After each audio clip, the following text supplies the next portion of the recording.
today and still ongoing in over 32 cities and counting across Cuba, something very rare happened. And that is an organic grassroots movement of people took to the streets to protest. And what are they protesting? They're protesting tyranny. For 62 years, they have lived under a tyrannical regime, one that is not only incompetent, but that lies to them, that blames everything on America, even today. And these people have bravely taken to the streets to say enough is enough. They want to live in a normal country. They are tired of living in a country where young people have to get on a raft or flee to other countries in order to even have a chance at a normal life. And what do we see from the Cuban regime? More of the same. Number one is lies. Their so-called president went on national television and he didn't call for peace and calm. He called for violence. He called for the death of those who stand in the way, those who he calls counter-revolutionaries. The other thing we saw from him was lies. He blames all of this on the United States.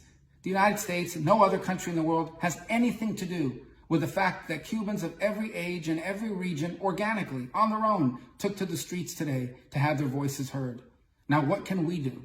Well, here's what we can do first and foremost. We have to make sure that those images and those words that are coming out of Cuba get spread far and wide. We are the only way that people around the world are going to notice what is happening there. We are the only hope of spreading this message, of sending their message, of being their voice. The Cuban regime does not allow a free press. The Cuban regime does not allow political organization. They will never allow these people to organize themselves and speak freely. So we have to be those who give echo to their voice.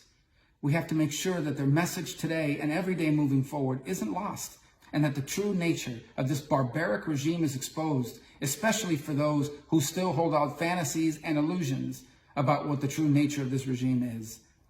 And to the people who are out there protesting, I want them to know your voice has already been heard, that those of us who live here in freedom, we have tried to take your messages on social media, across the World Wide Web, and make sure that everyone hears your voice, sees your suffering, and understands what's happening. We're with you in spirit, and we hope to be with you in action. We're going to do everything we can.